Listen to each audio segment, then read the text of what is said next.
Bonjour à tous, vous êtes sur Congo Promo.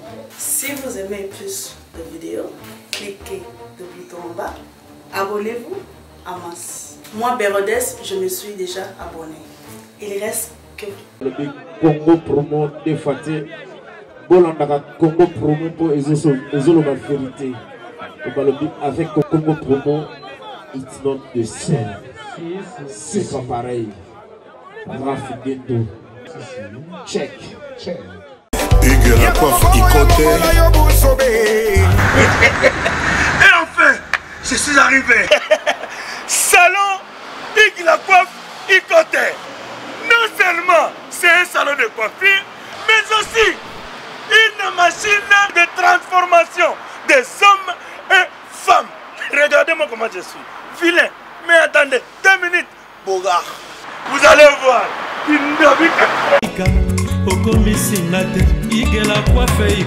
Hugues la coiffe Ikote, votre salon de coiffure mixte afro-européen situé sur la Nationale 3 au 174 avenue Aristide Briand, les pavillons sous bois. Pour plus de précisions, veuillez nous contacter au 01 41 55 00 00 ou encore sur notre site huguelacoiffeikote.com. Nous sommes ouverts tous les jours de 8h à 20h, même les jours fériés. Hugues la coiffe Ikote, l'homme qui coiffe la ville. Hugues la coiffe Ikote, le salon de coiffure mixte afro-européenne de proximité. Au 174 avenue Aristide Briand, les pavillons sous bois sur la Nationale 3. Un seul numéro, 01 41 55 00 00. La beauté de votre chevelure chez votre frère. Hugues la coiffe Ikote, même père, même mère. Chikicha, chikicha, cha cha. La beauté peut tout changer. Salon Hugues la coiffe Ikote. Quelle beauté! Sexy pour les femmes, dindindi pour les hommes. Descartes Construction et yeah! Fini l'inquiétude pour la réalisation de vos constructions de rêves en RDC au prix imbattable. Grâce à votre entreprise installée en RDC uniquement pour vous, spécialisée en construction, réfection, bâtiments, immeubles, vente de terrains, travaux publics, avec les ingénieurs architectes qualifiés au prix incroyable. Descartes Construction est aussi spécialisée en luminosité des bâtiments et éclairage public, installation des systèmes d'alerte, intrusion pour des maisons et véhicules et tout d'autres services. Nous acceptons aussi les paiements par tranche au prix incroyable. Pas d'hésitation avec Descartes Construction. Vous serez jamais déçus. Pour tout contact, notre email est descartesconstruction@gmail.com. Notre numéro de contact plus 447 93 92 82 813 et appelez-nous pour Kinshasa plus 243 89 91 56 86 2. Descartes Construction à Tozana Mbongo Moké, opération Tongana RDC. L'agence d'export et d'import Michulu Atlantic Shipping et yé bana ya Canada, bana ya USA, bomi tongisa lisusu te. Pour tous vos achats et ventes de voitures, pièces de rechange et les accessoires possibles. Na koti na ba koli na bino na Kinshasa, bomi tongisa penza te.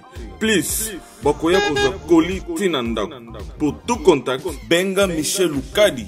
Plus 1 508 371 60 43 USA na Canada.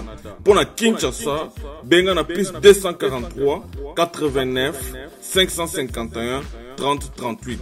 Michulu Atlantic Shipping. Yaboye, Bazuapi. Raph Lindou, félicitations pour la promotion, c'est la rapport d'artiste. Que Dieu te bénisse. À connaît pas demander, il n'y a rien en face. Congo Promo. Merci Nada Bena fier na Congo Promo. Et ça site no number 1. Donc site bena intellectuel. Boss Raf Ngindu, en tout cas, on a passivement Bambot. Raf Ngindu, le présentateur de la force créative Congo Promo. Boroto, ça la force militaire de Congo Promo. Et faites comme moi, allez voir Congo Promo, tv5.com. Donc au nom de Jésus-Christ, nous bénissons le Congo Promo. Avec Raf Ngindu, Congo Promo ne tombera jamais. Piccolo Congo Promo ndé. Ouais, Balobi Raf Ngindu. Congo Promo toujours, grande puissance. Camon. Congo Promo qui torcos net in a film. Congo Promo, babundana nango. Raf Ngindu. Congo Promo. What a plus, what a des boss là. 46 millions d'enrôlés pour un pays si vaste que la RDC. Voilà les chiffres donnés par la CENI en provision de l'élection qui est projetée pour le 23 décembre de cette année 2018. Mesdames et messieurs, bienvenue à Live from US, un programme de Blaise MK. Aujourd'hui, j'ai l'honneur de recevoir le prof Dave Monza, avec qui nous allons parler de certains sujets qui agitent le débat public en RDC. Nous commençons par le premier sujet qui est le vote électronique. Bonjour professeur. Bonjour Blaise. Heureux de vous retrouver encore sur le plateau. Oui, ça me fait plaisir de vous voir. Oui, c'est un plaisir pour moi de vous recevoir sur ce plateau. D'entrée de jeu, parlons-nous un peu du vote électronique. Quels sont les avantages d'abord du vote électronique, avant qu'on puisse parler des avantages? Bon, je vois actuellement... il y a quand même un débat sur l'utilisation de ces machines pour le vote électronique.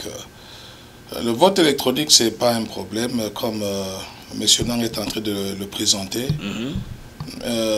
Actuellement, même ici aux États-Unis, donc, nous utilisons le vote électronique. C'est parce que il y a une certaine facilité en ce qui concerne la manipulation donc, des données. Oui. Et par exemple, s'il faut faire les papiers, vous savez ce que ça coûte, fabriquer les papiers, les transporter. Avec l'électronique, c'est beaucoup facile. Regardez le monde actuel dans lequel nous vivons. Bon, tout se fait presque online. Regarde ici aux États-Unis. Si par exemple vous devez payer les factures, donc ça se fait online, donc les applications se font online, donc tout c'est facile. Même dans les ambassades, maintenant quand vous allez chercher le visa, on vous dit toujours qu'il faut faire ça sur Internet. Donc l'Internet est maintenant un outil de travail qui permet effectivement donc d'accélérer beaucoup de processus. Dans le cas des élections par exemple, quand on fait les élections, on enregistre directement les données, et je crois bien que dans 48 heures, donc, on peut avoir les résultats et les publier. Ici, chez nous, aux États-Unis, quand nous avons des élections, souvent ça prend moins de 24 heures, on connaît les résultats. Quoi. Donc c'est ça, quand même, donc, le côté positif. Quoi. Maintenant, pour le cas de figure de la RDC, comment est-ce que cela peut jouer, avant qu'on parle des avantages? Bon, pour le cas de la RDC, c'est un problème, parce que même dans les pays développés, c'est déjà donc en usage, mais il y a toujours un peu de problème. Tu vois, l'électronique, on n'a pas encore bien maîtrisé cela. Bon, il y a certaines circonstances qui peuvent quand même ne pas aller en faveur de ça, dans le sens que ce sont des machines, ça peut s'arrêter. Donc, quelquefois, le circuit peut avoir des problèmes. Souvent, on vous dit que le motherboard ne fonctionne pas, il faudra remplacer tout ça. Donc, il y a un peu ce côté technique-là qui ne nous favorise pas. Mais si au Congo, on avait donc... toutes les infrastructures électroniques nécessaires. Qui sont nécessaires, pour couvrir effectivement, un tel système. Donc, pour établir un tel système, effectivement, c'est quelque chose de positif. L'idée de Nanga, donc, de lancer donc, ces machines électroniques, l'idée n'est pas mauvaise en soi, mais l'applicabilité pose un problème. Et donc, au niveau de la RDC, nous n'avons pas l'infrastructure qu'il faut effectivement donc pour procéder à un vote électronique. Et puis pour un tel vote, il faut un support center qui est available pour dépanner des cas probables de panne par exemple. Il faut un call center pour appeler au cas où la machine plante, parce que la provision est qu'une personne passe au moins 1 minute à voter sur les 96 000 bureaux de vote. À travers la République. C'est un problème. Vous voyez même si quand nous allons voter, on ne passe pas 1 minute. Souvent, on arrive à faire 5-6 minutes parce que vous devez d'abord lire. Le problème aussi, il faut être lettré. Donc, quand vous avez le window qui s'ouvre, donc on vous donne des instructions. Il faudra d'abord comprendre le français. Bon, je ne sais pas si on va écrire cela en Swahili, en Lingala, pour que tout le monde puisse lire. La langue. Donc, en langue, et les gens maintenant doivent lire et suivre les instructions. Donc, le vote est secret. Il ne faudra pas qu'il y ait des gens qui soient derrière pour vous dire, oh, on va faire ceci, faites cela, donc appuyez tel bouton. Donc ça va effectivement donc créer des situations de personnes dire j'ai voté telle personne, mais quand le bulletin sort, c'est une autre personne. Donc ça va créer une certaine cacophonie et c'est une situation quand même que nous devons éviter. Okay, donc pour éviter les chaos, je voudrais que la CENI a tout intérêt à renoncer à ce système-là. Bon, la CENI a tout intérêt à renoncer au système parce que le pays n'est pas encore prêt pour donc, un système de vote électronique. Ça, c'est mon point de vue. Ça, c'est mon point de vue. Regarde, quand on parle d'électronique, où est-ce que vous avez l'Internet? C'est par exemple à Kinshasa, dans les grandes villes. Bon, mais s'il faudra que les gens qui se trouvent au fin fond des villages aussi votent sur le plan électronique, bon, ce serait un grand problème. Et il y a des gens dans les milieux ruraux qui n'ont pas été à l'école, qui ne sont pas lettrés, qui peut-être verront cette machine pour la première fois. Qu'ils voient l'ordinateur. Oui. Effectivement, donc... Et c'est un peu des choses mystiques pour eux et quelquefois il y a des personnes qui refuseront donc d'aller voter. Donc je crois bien que les gens sont habitués donc au papier. On a carrément donc aller avec des bulletins donc imprimés et cela va quand même aider. Parce que ce qui est important maintenant c'est organiser les élections et puis aller carrément à l'alternance que tout le monde s'attend quoi. Mais prof, la CENI a parlé d'une période préélectorale. Là ils vont devoir faire une sorte de formation pour que les votants, les 46 millions de votants congolais aient au moins la facilité de manipuler la machine à voter. Est-ce que cela va faciliter les choses? Bon, pour moi, je pense que c'est une utopie. Donc, on peut le faire dans les grands centres où les gens sont des intellectuels. Quand on parle de machine, cela nécessite une certaine capacité intellectuelle. Donc, il faut un minimum pour arriver à lire. Et quand vous allez à l'intérieur du pays, bon, c'est pas, vous avez environ plus de 50% de qui ne seront pas en mesure de lire l'Internet. Et si les machines sont déployées avant, ça pourra aider? Bon, ça peut aussi être l'objet de certaines suspicions.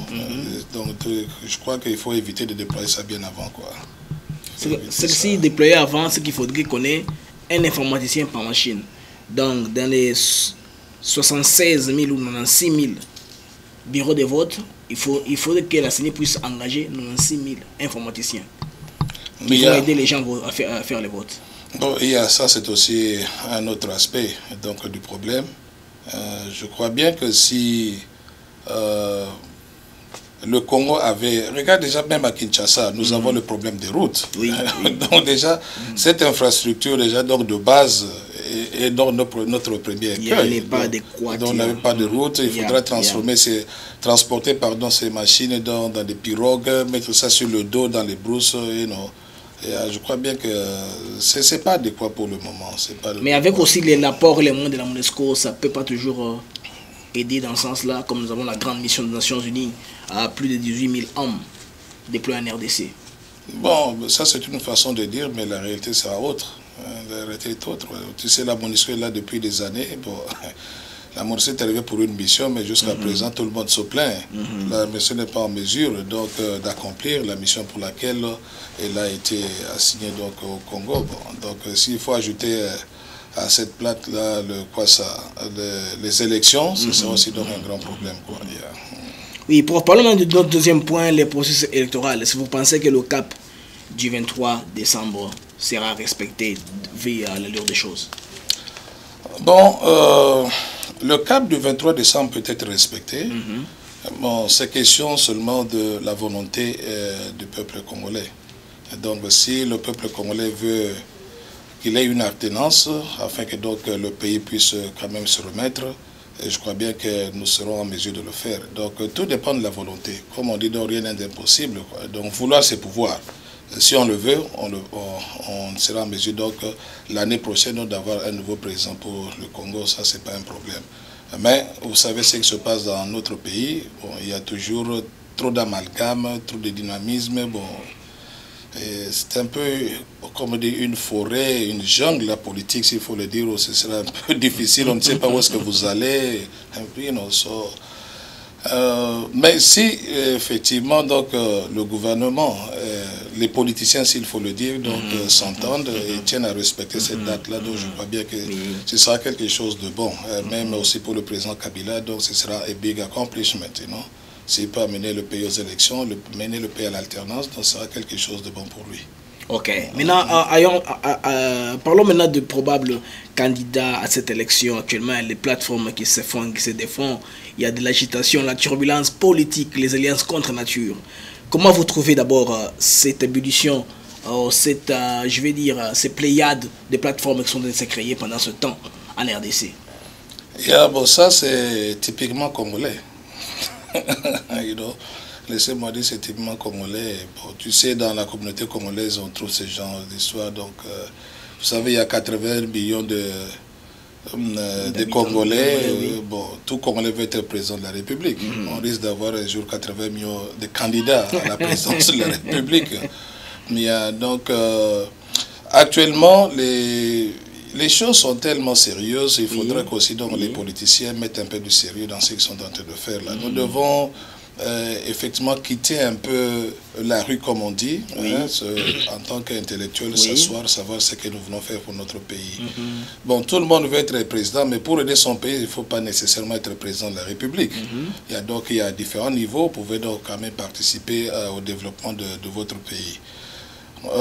Les plateformes, on en a besoin, donc il faut conjuguer les efforts pour arriver donc au but que l'on s'assigne, celui donc d'accéder au pouvoir. Alors, nous avons deux groupes ici. Il y a le groupe qu'on appelle la majorité présidentielle et vous avez l'opposition en général. Et du point de vue structure, vous trouverez que la majorité est organisée. Donc, Papa! Nina, agent JB Service. Colina Bino et Komaki Panabiso. On a tamboussé combien de fois la chance? Il y a beaucoup de corps, Nazeraka, Colio, on a Nazeraka, pas Naeza, à Koufa, Batin de la Neve. Awa, Batotembe Basili. JB Service, Yangoyo, José Baïda. Ayabisaki yo, Awa, Ezate, Batindi, O, Ezo Monanate. Awa, Soki Batindi, Bozui Colina Bino, Malamoko. Papa! Malali boso yango toza kolia moto bana mwana kenda. En tout cas, JB Service, José Baïla, tant que bébé calé, ayemaka ba pesa nga kombo ma passe. Pona mona ka passe, ba pesa nga kombo ba yila. Pona yila ka batu biloko na bango. Azala raison. Biloko ekomi. Pona Paris, bazala na mingi ya kotinda. Mais voilà, JB Service, à côté de bango na Paris. José Baïla, à côté bana Paris. Donc, ils ont une structure avec une autorité morale. Oui, qui est le chef de l'État, Joseph Kabila. Mais quand vous regardez de l'autre côté, c'est l'opposition, bon, avec plusieurs têtes. Aujourd'hui, donc, c'est Fayolo, demain, c'est tel. Tous ces gens sont des candidats. Hein, le professeur Matungulu, par exemple. Il y a donc Noël Chani, tous ces gens sont des candidats. Actuellement, le Kamere, par exemple. Oui, donc, Vital Kamere, oui. Il y a donc tout le monde veut être président de la République. Donc, mais s'ils arrivaient à s'organiser pour trouver un leader, donc, qui sera donc, si vous voulez, l'autorité morale de l'opposition, donc là, ça pouvait aller. Mais malheureusement, c'est lui qui représentait cela est parti, c'est M. Tchen Tshisekedi, paix à son âme, donc notre vieux. C'est lui au moins qui représentait dans le leadership de l'opposition. Alors lui n'étant plus là, il faudra que l'opposition s'organise pour trouver un nouveau leader. C'est là où se trouve le challenge, qui va prendre le leadership de l'opposition. Et tu sais, les Congolais sont tellement très malins, bon, ils partent donc d'une structure à une autre, les plateformes se forment, se défendent, tout ça, finalement, quelquefois, ça crée l'imbroglio, vous ne savez pas où est-ce que vous allez. Mais dans l'entretemps, cela donc favorise la majorité, parce que la majorité calme est en train d'observer, et c'est comme un jeu de dames, ils essaient de voir là où il y a des trous, et pour effectivement en profiter. Donc, mais l'idée que certaines partis politiques d'opposition se mettent ensemble, tels que l'UNC, le MLC, avec l'UDPS, se mettent ensemble pour créer des plateformes. Bon, allons voir. Je sais que pour le moment, ça ne fait que commencer. Ça fait commencer. Quand nous serons vers le mois de juin, juillet, bon, c'est à ce moment que les choses sérieuses. Parce que nous avons déjà la plateforme de Kadumbis qui a été créée à Johannesburg, en Afrique du Sud, dans la province de Gauteng. Il y a aussi des tractations pour une probable plateforme entre l'UNC, les MLC, l'UDPS. Il y a une autre aussi qui inclut même les exclus de l'UDPS qui sont passés par le touchement du MLC. C'est là pour voir suffisance que les opposants, quelque part, ils ont la volonté de venir, mais c'est le problème peut-être du cadre ou de l'initiative qui a posé problème. L'opposition a un problème. Comme vous le savez, il y a des gens qui étaient de l'opposition qui se retrouvent aujourd'hui dans la majorité présidentielle. Bon, même s'ils se disent de l'opposition au niveau du Parlement, au niveau du gouvernement, tout ça, mais on sait qu'ils sont déjà influencés. Et on a vu ça dans le passé.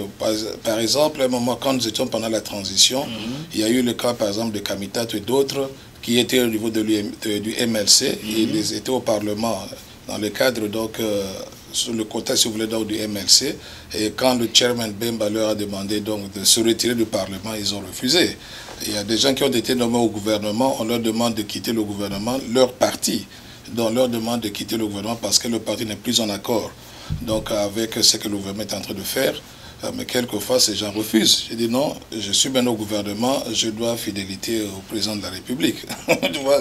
Alors, ça crée un peu une certaine confusion des organisations qui n'arrivent pas effectivement donc, à aider ces partis politiques. Même au niveau de l'UDP, c'est là où on pisse beaucoup de gens. Oui, mais peut-on dire que la catégorie des personnes qui ont été épuisées, entre autres, Sami Badibanga, Bruno Tchibala aujourd'hui, peuvent un jour espérer rentrer à l'opposition. Parlons aussi de les alliés aussi de l'UDPS.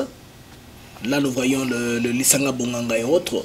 Est-ce qu'aujourd'hui, s'ils se disent qu'ils veulent rentrer, s'aligner avec les autres, les Fayoulou, s'aligner avec les Félix Tshisekedi et les autres, ça pourra passer? Bon, ce sera... Bon, tu sais, le Congolais est Congolais, dans ce sens que quelquefois c'est un peu difficile de pronostiquer sur le mouvement du Congolais. Ces gens, ils étaient dans l'opposition, ils quittent l'opposition, ils vont au niveau du pouvoir, et maintenant ils veulent rentrer à l'opposition, mais vous êtes en train carrément donc de ne pas aider votre propre structure. Donc regarde quand l'UDP c'était l'UDP, on sait que l'UDP c'était la fille de l'opposition, l'aîné si vous voulez donc de l'opposition.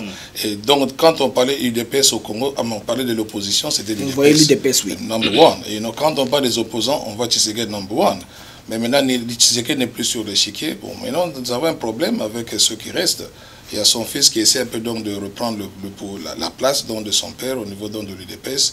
Vous avez le rassemblement avec tout ça comme structure. Donc, toutes ces petites structures dynamiques donc, font qu'il y a une certaine instabilité qui ne peut pas aider l'opposition à rester homogène et avoir un seul message, un message unique. C'est ça le problème. Et arriver à trouver un candidat, parce qu'à la fin, il faudra trouver un candidat unique.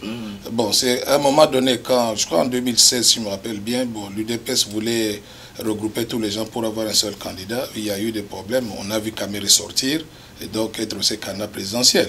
Tu vois ça, donc il y a les ambitions personnelles, mais les gens doivent voir comment est-ce qu'ils peuvent aller au-delà de leurs ambitions personnelles pour se retrouver dans une structure. Rien n'empêche qu'on peut signer des accords. Voici, bon, nous allons ensemble et quand on aura le pouvoir, voici comment donc nous allons nous organiser. Et donc, c'est question d'honnêteté intellectuelle et aussi de transcender les différences pour se mettre à un niveau beaucoup plus national, voir que ce qui est bon pour le peuple. Le grand problème, c'est l'intérêt du peuple. Mais l'histoire montre que nos politiques, bon, tout le monde fait la politique, c'est pas pour le peuple, mais c'est d'abord pour son ventre. Je veux être ministre, quand je vais ministre, j'ai l'autorité de faire oui, dans les avantages, j'ai fait ce que bon je veux. Donc c'est un peu ça ce qui nous dérange. Mais si les gens se mettaient tous ensemble avec un seul objectif et comme un seul homme, je crois bien qu'il y aura moyen de faire la différence. Quoi. Et pour continuer dans le même sujet, parlons tout de Moïse Katumbi, dans les noms des frères La Chronique. C'est ce candidat qui a créé sa plateforme dernièrement en Afrique du Sud. Oui. Il s'est d'ailleurs déclaré lui-même capitaine. Il a demandé à tout le monde de se joindre à lui qu'il lui soit capitaine. Donc d'emblée, c'est lui ou rien. Dans sa tête, oui. Effectivement, c'est ce que nous venons de dire maintenant au niveau de l'opposition, il n'y a pas de leadership. Donc la mouvance présidentielle a une autorité morale, donc c'est lui qui effectivement donc, dicte tout ce qui se passe au niveau de la mouvance présidentielle. Mais au niveau de l'opposition, il n'y a pas ce leader-là. Donc ce qui fait que vous avez plusieurs personnes qui arrivent avec leurs idées, souvent il y a des contradictions, tout ça. Bon. Alors, Katoum, comprenant cela, je crois qu'il a tout intérêt à créer maintenant donc cette plateforme et à amener les gens comme donc il crée maintenant le leadership.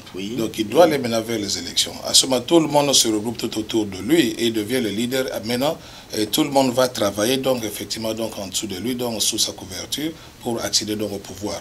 Pourquoi lui? C'est peut-être parce qu'il est richissime, comment? Pourquoi ça peut être seulement lui? Ça peut être Faye Martin Fayoulou, ça peut être Vital Kamere ou je ne sais pas, Félix Tshisekedi. Mais tu sais, bon, comme nous disons, il y a tellement trop de dynamisme dans la politique congolaise. Les gens, on a vu qui Félix, qui Bazaïba. Non, pas Bazaïba, Félix, Katumbi, oui. Et puis ils étaient à 3 là. On disait Passinayo avec Kamere, oui. Bon, tu vois, ça dit c'était l'unité. Mais actuellement, maintenant, donc, Kamere se trouve. Je crois après ça, ils sont partis donc faire les soins de. Les accords, c'était de l'OUA. Et puis ça, c'est compliqué. Ouais, donc c'est toujours ça. Donc les gens sont ici, sont là-bas. Et ils ont plagué le Kamere. On l'appelle Caméléon, tout ça. Là. Ouais, donc, tu vois, donc, ce type de comment dire, donc de personnes qui changent à tout moment, on ne peut plus croire ces gens-là. Donc ils sont en train de se discréditer eux-mêmes. Donc moi je pense que Katumbi comprenant cela, c'est dit non, c'est le moment d'aller. Parce que quand vous devez aller maintenant dans la course, vous devez avoir le leadership. Donc c'est ce qu'il est en train d'établir maintenant, établir un leadership et tout le monde donc, est derrière lui, il devient l'autorité morale. À ce moment donc il peut faire face donc à l'autre équipe qui est dans la majorité présidentielle, quoi. Donc c'est dans ce sens-là. Alors maintenant tu vois, il lui crée sa structure, vous avez aussi de l'autre côté, même les caméras avec le MLC, donc, ils arriveront à un moment donné, ils doivent se décider de décider quelqu'un. Bon, maintenant ils peuvent trouver par exemple leur candidat et à la fin maintenant ces 2 ou 3 grandes plateformes vont se mettre ensemble pour dire bon, quel est le candidat que nous allons maintenant donc présenter pour toute l'opposition. Bon, le problème c'est que les Congolais, nous sommes trop émotionnels et puis on ne vote pas selon quand même la logique, on vote souvent selon nos sentiments. Nos sentiments, surtout tribal, oui. Donc, surtout tribal. Okay? Donc, si on dit maintenant, par exemple, si on prenait Kamere, on va se dire, mais pourquoi les gens diront, mais tu sais, Kabila est de l'Est, maintenant le pouvoir est à l'Est. Si on va présenter, même Katumbi, les gens commencent à dire, mais Katumbi c'est un Katangais, pourquoi le pouvoir doit rester au Katanga maintenant? Il faudrait que le pouvoir passe aussi dans une autre région. Ça va commencer à venir. Tu vois, à la fin, vous voyez ces plateformes qui vont se former, ils vont encore se déformer. C'est une boîte à Pandore qui sont en train d'ouvrir. Professeur, maintenant parlons un peu comme on parle de Katumbi ici, on ne fait pas sa publicité, mais c'est comme le candidat qui a fait la chronique avec l'affaire nationalité. Quand est-ce que quelqu'un perd la nationalité congolaise? Bon, ça dépend. Tu sais, la question de nationalité au Congo, ça... Parce que c'est une question très compliquée. À 2017, de 2000, je pense 10 à 17, Katumbi avait demandé la nationalité italienne. Il y a des profs qui sont sortis par Jeune Afrique, qui est un média sérieux qu'on ne peut pas redouter. Maintenant, étant donné qu'il était pendant cette période de temps-là italien, automatiquement il a perdu la nationalité congolaise. Bon, il y a des pays qui autorisent les gens à avoir double nationalité. Bon. Et, par exemple, si aux États-Unis, dès que tu as la nationalité américaine, tu perds la nationalité congolaise. Okay? Donc ça, c'est selon la loi américaine. C'est pas un problème aux États-Unis. Non, ça c'est connu, quoi. Donc, mais bon, tu sais, les gens font ce que nous appelons les COP. Donc, les gens font leur COP, c'est un peu difficile. La nationalité, c'est un grand problème au Congo parce que nous n'avons pas ces structures d'immigration pour bien contrôler qui est qui fait quoi, comment les gens entrent et sortent. On se rappelle que, surtout au niveau des frontières de l'Est, c'est là où nous avons ce problème. Donc les gens migrent. Aujourd'hui, ils sont au Rwanda, ils sont au Congo, ils sont au Burundi, ils sont en Ouganda, ils sont en Zambie. Bon, on n'a pas donc un service d'immigration pour contrôler quand est-ce que les gens viennent, comme ici. Donc quand vous immigrez, vous venez, bon, on vous accepte comme immigrant. Vous avez une procédure à suivre avant de devenir donc américain. Donc si au Congo on avait cette poursuite, ça allait. Mais vous savez comment les nationalités sont attribuées au Congo. On vous dit aujourd'hui vous êtes Congolais, demain vous n'êtes pas Congolais. Bon, on ne sait pas. Alors, donc en fonction donc, de ce qui se passe, des intérêts, on te déclare Congolais ou on te déclare Italien. Bon, c'est un peu très difficile. Et puis même ces gens qui disent qu'il est Italien, ceci, cela, bon. Il était gouverneur, il a fait 2 termes en tant que gouverneur, tout le monde le connaissait, il était le président de TP Mazembe. Personne n'a rêvé qu'il était italien. Personne n'a rêvé qu'il était italien. Quoi. Donc, mais je crois bien que ça, il est congolais, comme on a suivi dans certains de ses documentaires, il dit qu'il est né dans le Chaba, bon, le Katanga, s'il faut l'appeler, nous sommes dans la génération du Chaba. Dans le Katanga, bon, c'est là il a évolué, bon, il y a eu beaucoup de témoignages en ce moment. Oui, même le professeur Pichi Banda. Il y a Pichi Banda dernièrement, qui en a parlé, donc c'était très clair. Donc il y a quand même des témoignages qui retracent donc sa vie au Congo. Bien, donc, bon, tu sais, au Congo, on voit tout. Alors, lui étant... On voit tout, donc je ne veux pas tellement... Je pense bien que beaucoup d'autres détails. Lui étant le candidat fort, je ne pense pas que l'AMP a trouvé les boucs émissaires, parce que l'AMP va lui empêcher de revenir au Congo. Bon, ils vont jouer de tout leur poids pour le disqualifier, de moins sur là pour le disqualifier, pour que maintenant ils aient face à un candidat faible qui a peu de finances pour être en mesure de couvrir, de battre campagne sérieusement. Bon, il faut comprendre que c'est dans le jeu démocratique. Donc, quand vous allez à la campagne, maintenant, donc, nous sommes des adversaires politiques. Bon, il y a toujours des coups bas. Même ici aux États-Unis, ça se fait. Donc, regarde Trump quand il a parlé d'histoire, le problème qu'il a mené avec le Russe, quand il a dit à ses amis russes donc, de lancer les emails d'Hillary. Oui, bon, tu vois, donc, ce sont des petits coups bas qui se font dans les campagnes. Et je me rappelle quand Clinton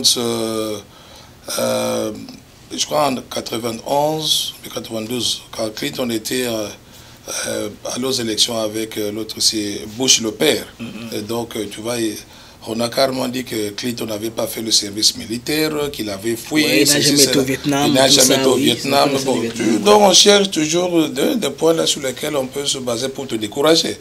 Donc, ça peut ne pas être vrai, mais bon, on lance quelque chose comme ça, bon, quitte à ce que la population qui va voter, écoute, apprécie. Oui, mais là, il faudrait qu'il vote, parce que ce que moi, je comprends bien, la majorité présidentielle est en train de chercher tous les moyens à disqualifier le candidat Katumbi. Parce que là même, le procureur général de la République a fait rebondir l'affaire mercenaire. Ce qui fait que pendant les élections, lui sera occupé à l'autre tribunal. Vous ne voyez pas là que c'est une stratégie qu'ils sont en train de se cramponner dessus pour effectivement soit distraire l'opposition. Parce qu'à un moment, l'opposition peut se dire que nous sommes derrière Katumbi, ou Katumbi ou rien. Là, il n'y a pas d'élection. Bon, où ils se disent, Katumbi est disqualifié, allons aux élections. Bon, ça relève de la stratégie, comme je le dis. C'est-à-dire quand vous êtes en politique, il faut avoir un groupe de gens qui réfléchissent, qui vous donnent des bonnes stratégies. Donc, quand vous déclarez adversaire, par exemple, quand il s'est déclaré, donc... adversaire de Kabila, donc il fallait au moins qu'il prenne ses dispositions. Donc parce que le gouvernement a une certaine machine, même nous ici aujourd'hui, bon, nous avons souvent, on voit les histoires sur des viols ici. Donc une fille peut aller à la télévision dire que non. Hier, il y a donc il y a 15 ans, il m'avait abusé et ça défait la chronique. Et tu vois, ça défait la chronique, comme tu le dis. Et donc alors, on cherche des stratégies comme ça donc, pour karma t'enfoncer. Neutraliser à son adversaire. Si tu n'es pas malin, bon, donc, dès que tu te déclares candidat, il faut être prêt à tout. Donc, il faut prendre toutes les dispositions, bien se protéger. Alors, je crois que du coup, de son côté, il n'y a pas eu une certaine protection. Et il savait que l'arme que le gouvernement utilise, c'est toujours l'arme légale. Si au niveau de la justice, on vous met une fille dans votre bureau, la fille sort en criant, non, le type ici, donc, il m'a abusé. Bon. On n'a pas le temps de chercher. Aujourd'hui, si une fille appelle le 911, dit que non, tu sais, telle personne m'a abusé, bon, quand les policiers viennent, on ne va pas te demander. Te poser des questions, on te prend directement, te coffre, et on te cherche l'avocat, et ensuite tu commences maintenant, tu peux passer 6 mois, une année en prison comme ça pour te justifier. Et comme dans ce cas, vous êtes à 2, et donc comme c'est difficile, si vous avez au moins des preuves, des caméras qui peuvent effectivement, donc montrer qu'effectivement que tu n'as pas abusé de la fille, bon là tu peux être sauvé. Tu te rappelles le cas d'un joueur de basketball, il jouait basketball ou bien le football. Donc il était avec une fille, la fille voulait avoir de l'argent, elle est venue, ils ont causé. Et bon, la fille est sortie pour dire que non, le gars l'a abusé.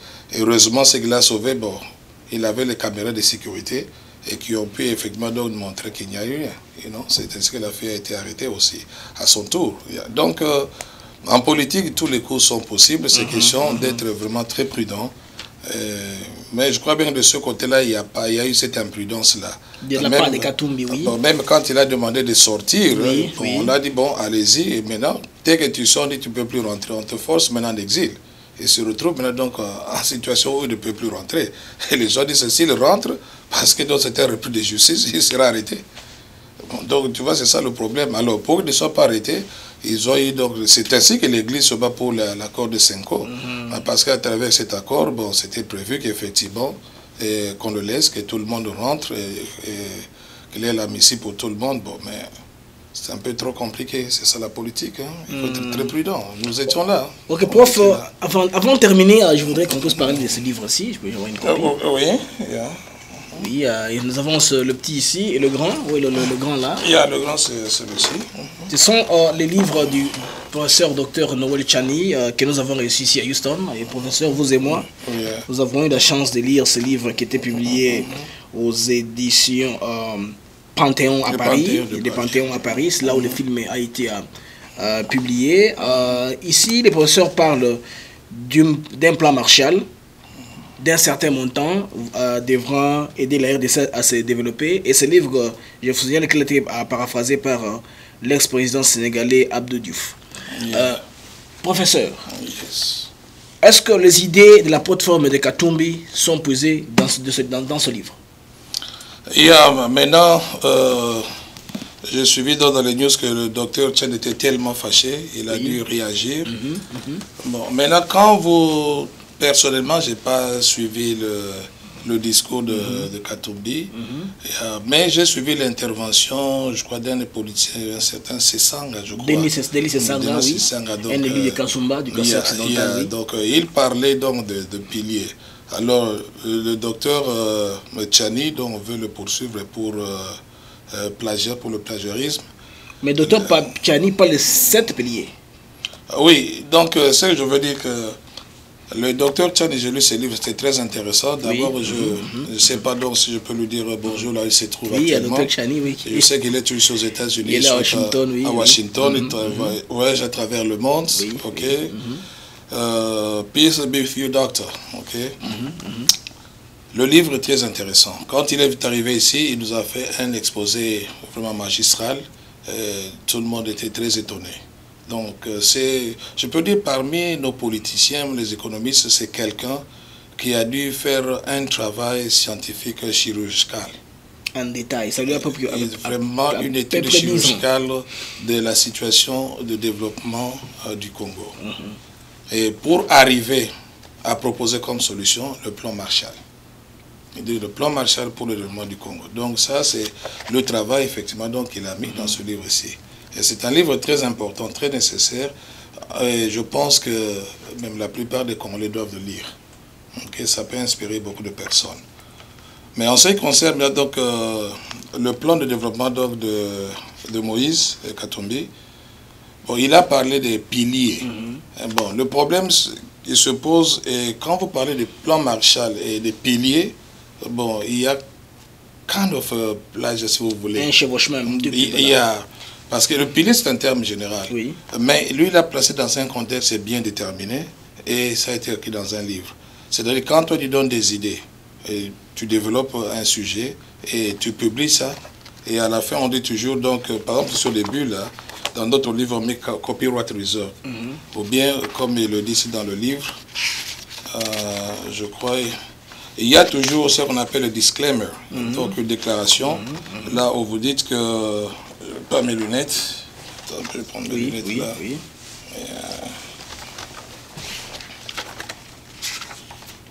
Donc ça dit tout droit réservé, tout droit de reproduction, d'adaptation et de traduction réservé pour tous les pays. Aucune partie de ce livre ne peut être reproduite, adaptée ou traduite sans l'autorisation écrite préalable de l'auteur. Tu vois ça? Donc, tout ce qu'il a dit ici, c'est protégé. Dans ce sens que il n'empêche pas les gens d'en parler. Il ne vous interdit pas, mais quand vous devez en parler, il faudra toujours se référer à lui. Il faudra avoir une citation. Vous devez dire, ça c'est d'après Noël Tchani. Voilà. Donc, selon le docteur Noël Tchani, il a parlé de 7 piliers, tu vois, donc, de développement du Congo. Mais nous, dans notre programme, nous nous intéressons à 4 piliers. Donc là, au moins, c'est différent. Parce que nous, en tant qu'homme de science, nous publions beaucoup d'articles scientifiques, c'est ce que nous faisons. Donc, chaque fois que vous commencez votre article, si l'idée vient de telle personne, vous direz que voilà, donc, Blaise, en telle année, il avait parlé de telle approche pour ce problème. Et je te cite. Tu vois, je dis Blaise avait dit. Mais je ne peux pas dire, donc, moi, je pense que. Alors, c'est que toi, tu as dit, je mets ça dans mon livre, mais dans mon article que je publie, sans me référer à toi. C'est-à-dire, je me fais mienne tes idées. Alors, à ce moment, les gens croient que c'est moi qui a l'originalité, si vous voulez, donc, des idées. C'est dans ce cas-là qu'on parle de plagiat maintenant. Dans ce cas, on parle maintenant de plagiat. Donc, vous devez reconnaître, effectivement, Blaise a dit ceci. Donc, selon Blaise, il y a eu ça, ça, ça. Mais voici ce que moi, je propose. Donc, le docteur Tchani a parlé de... Notre frère docteur Tchani a parlé de 7 piliers de développement. Mais nous, dans le cadre de notre programme, nous allons parler de tels 4 piliers. Voilà. Ou encore utiliser, même idée, mais utiliser des termes différents. Donc nous allons accès... C'est le français, c'est la langue française. Bon, oui, c'est la langue française. La roue inventée, on parle de la roue. Oui, ça ce n'est que normal. Ce n'est que normal, la roue est déjà inventée. Mais quand vous placez ça dans un contexte, parce qu'il y a ce qu'on appelle donc le droit d'auteur, il y a donc actuellement c'est légal, parce que si vous copiez l'œuvre de quelqu'un, on doit effectivement vous sanctionner. Donc comme toi tu fais ton programme maintenant, à la fin, donc ton programme est publié. Par exemple, quand vous lancez ça donc sur le net, il y a toujours le copyright. Et non, c'est que vous... Par exemple, vous lancez un disque. Bon, ce disque va amener des bénéfices. Tu vois ça aussi. Maintenant, donc, toi, tu as lancé une autre personne, copie ton disque. Et maintenant, il a de l'argent, il fait du succès avec ce disque-là. Mais sûrement, on dit que c'est un plagiat. Parce qu'il a pris tes idées, il les a exploitées, maintenant, donc, il a eu des bénéfices. Et si aussi la personne fait le succès. Oh, mais oui. Tu vois, au Congo, on ne suit pas tellement les gens parce que, bon, il y a tellement trop d'histoires. Mais dans les pays ici en Europe, tu fais ça, car bon, je t'amène à la cour. Tu as de l'argent, comme ça, je vais aussi retirer une partie. C'est clair, tu vois ça. Alors, chaque fois que vous faites quelque chose, il faut avoir l'autorisation. Même quand vous voulez interpréter, par exemple, on a écrit ce livre, c'est en français, vous voulez l'interpréter en anglais, il faudrait que ça soit autorisé par lui. Bien, donc, tout ça, c'est l'auteur maintenant à ce droit-là. Donc, c'est comme quand vous inventez donc, un produit. Vous avez donc le droit d'auteur, comme on dit. C'est protégé. Mais pour ce livre, maintenant, étant une recherche scientifique, est-ce que l'équipe de Katumbi n'a pas le droit de s'inspirer, étant donné que le livre est publié? Nous pourrons aller lire là-bas, voir les gens qui ont parlé de l'RDC et prendre des idées. Oui, donc c'est... Considérant ça comme une recherche scientifique. Non, c'est pas un problème. Je suis en train de dire que quand c'est déjà consigné dans un support tel que le livre, donc quand vous faites recours à ces idées, vous devez citer la personne. Parce que quand toi tu dis que bon, voici mon programme, et mon programme a autant de piliers, alors lui dit non, c'est moi qui ai parlé des piliers pour le Congo. Non, moi je sais que pour le Congo, il faut un plan de développement que j'appelle le plan Marshall. Lui, il a déjà parlé du plan Marshall pour le développement du Congo. À ce moment, c'est du plagiat. C'est du plagiat. Quand il est, je crois qu'au début, au Sun City, ils ont parlé de forces de changement et le docteur Tchani a réagi. Alors, quand il a réagi, donc on a changé. Ils ont mis ça ensemble. There we go. Donc, ensemble pour le changement. C'est une très bonne idée. Donc, c'est ce qui est gênant, tu vois ça. Donc, ils ont corrigé ça. Donc, moi, je crois que ce n'est pas un problème. Et on peut toujours reconnaître que c'est un frère. On peut toujours reconnaître ce qu'il a fait comme travail scientifique. Et aussi s'inspirer. Parce que quand il a fait ce travail, il a mis à la disposition de tout le monde. Imagine, il a fait presque le tour du monde donc, pour expliquer donc, son plan Marshall pour le développement du Congo. Il est parti même à Kinshasa. On l'a vu à la télévision. Il a fait beaucoup d'exposés, même dans des écoles secondaires. Donc, ce qui fait que l'information est publique maintenant. Mais chaque fois que vous l'utilisez, référez-vous à lui parce qu'il est l'auteur. Mais il y a aussi un détail qui est un peu différent. Si j'ai suivi les Katumbis, il parle d'un plan quinquennal, d'un volume, d'un montant allant jusqu'à 100 milliards répartis dans 5 ans. c'est-à-dire 20 milliards de croissance chaque année. Oui. Et puis, lui, le docteur parle d'un plan qui s'étend en 10 ans pour développer le pays en général. Bon, ça, c'est pas un problème. Il y a un peu de formes qui sont différentes là-dessus. Non, de ce côté, il n'y a pas de problème. Donc, Katoumi Zourat, il n'y a pas de problème. Mais le problème, c'est que tout le monde va parler... Et puis, Katoumi, moi, je veux dire, Katoumi n'a pas écrit ce plan-là. C'est son équipe constituée de tous ces génies-là. Les Sessanga, tout le monde là qui entoure Katumbi, tous les Katumbi sont là, son équipe, voilà, les Pierre Lumbi, tous ces gens-là, ils sont venus ensemble avec les idées et puis prendre le courage de Katumbi, parce que moi je pense que Katumbi peut se mettre à produire des idées telles que sont là, on ne l'insulte pas, mais c'est un homme qui n'a pas une carrière universitaire qu'on connaît. Bon, maintenant, étant donné que le problème est à ce point-là, qu'est-ce qu'on peut maintenant faire pour aller de l'avant maintenant? Non, mais je crois que c'est... Tu as parlé donc du plan quinquennal, ce n'est que normal. Bon, je crois que le docteur Tchansi parle sur, je crois, 15 ans, je crois. 15, 10 à 15 ans. Non, 8 ans, il parle de 8 ans. Je crois 8 ans, il y a... Bon, tout le monde parle du développement du Congo. Moi, si je peux dire, bon, demain, selon mon plan, dans 3 ans, j'ai un programme triennal pour qu'à la fin de 3 ans, voici ce que sera le Congo. Donc, ça, c'est mon programme. Donc, lui aussi peut parler de son programme de 100 milliards de dollars. Ça, le chiffre, ce n'est pas un problème. Mais si, par exemple, dit que donc, moi aussi, je vais faire un plan de 8 ans avec, par exemple, 800 000 dollars, 800 milliards de dollars. Non, 800... 80 milliards de dollars. 80 milliards de dollars, pardon. 80 milliards de dollars. Donc, si vous répétez les mêmes idées, à ce moment, c'est du plagiat. Mais moi, je peux dire, bon, dans 3 ans, en tout cas, moi, mon plan, mon budget, ça, c'est un budget. Donc, mon budget sera donc de 200... Bon, disons 200 milliards de dollars, hein, parce qu'on a beaucoup d'argent, 200 milliards de dollars, ou bien 20 milliards de dollars, comme des 100 milliards de dollars, ce n'est pas un problème. Donc, de ce côté, ce n'est pas un problème. Mais le problème, c'est que quand on parle des piliers de développement, alors le terme, comme l'idée déjà est dans ce livre ici, oui, il y a. Donc, il pouvait parler des actes, on dit, bon, les actes de développement pour le Congo, voici comment moi je vois ça. Donc il y a 4 domaines. Il y a des termes beaucoup plus généraux que tu peux utiliser sans problème, quoi. Mais je crois que tout est parti du fait qu'il y a eu, par exemple, donc, la force de changement, ça c'est Dr Tchani, la force de changement. Bon, vous parlez aussi maintenant donc des piliers. Donc c'est qui va attirer tout le monde donc, ici. C'est qui a attiré, oui. Même avant qu'elle est généraliste, je me rappelle dans une des émissions de Fabien Koswanik, Fabien parlait de ça dans une de ses émissions. Même où Kabouya a parlé de ça.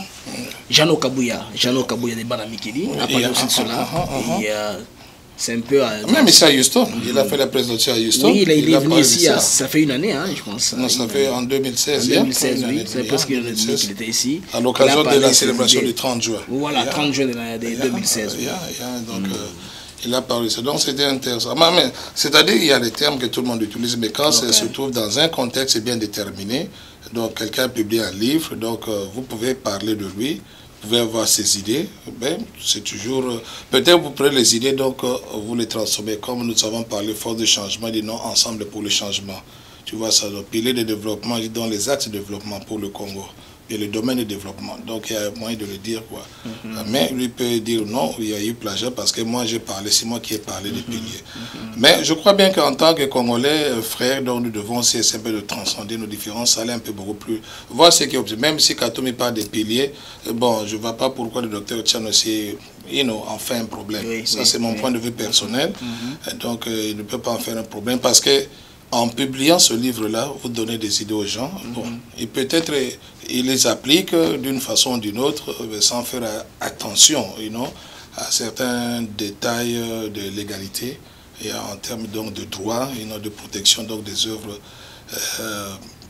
Alors à ce moment, bon, c'est quelque chose de l'appeler, dire non, effectivement mon frère, vous avez parlé de ça, essayez un peu donc d'utiliser d'autres termes, parce que là vous violez donc mes droits, tout ça. Ou bien je vous autorise, c'est pas un problème à parler de ça. Donc le docteur Tchan lui parle de son programme qui est très bien, que tout le monde connaît. Et donc même si Katoumi disait pilier, tout le monde sait, ah c'est le docteur Tchan qui en parle.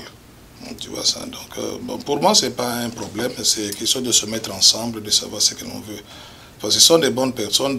M. Katumbi a une expérience en matière de gestion. C'est un bon chairman. Dr. Tchan aussi, il a aussi une très grande expérience sur le plan international. Oui. Bon, quand vous regardez ça, ce sont les cerveaux qui doivent se mettre ensemble. Ce sont les forces qui peuvent se compléter au lieu de ce que j'ai entendu un confrère à Kinshasa, Mike Mukebai, qui a tiré à boulet rouge sur le Dr. Tchani, parlant de sa vie privée qui est désordonnée, des trucs comme ça qu'on peut le délivrer à la télévision. Ça, c'est pas intéressant, Mike Mukebai. En tout cas, il faudrait chercher d'autres arguments à donner à la télévision pour défendre Katumbi qui vous donne des millions. Ça ne vaut pas la peine de tuer un Congolais pour un autre. Vous voyez, ça ne vaut pas la peine. Mais c'est ce que certaines caractéristiques de la médiocrité congolaise. Voilà. Mike Mukebai était la médiocrité. C'est-à-dire les Congolais, on s'occupe beaucoup plus de futilité que de l'essentiel. Regarde même au niveau de YouTube, comme je crois bien que je suivais un programme là, c'est qui, je crois, l'évêque ou archevêque Coutinho. Oui. Il disait, mais les gens mettent n'importe quoi au niveau de l'internet seulement pour avoir des vues, tout ça là.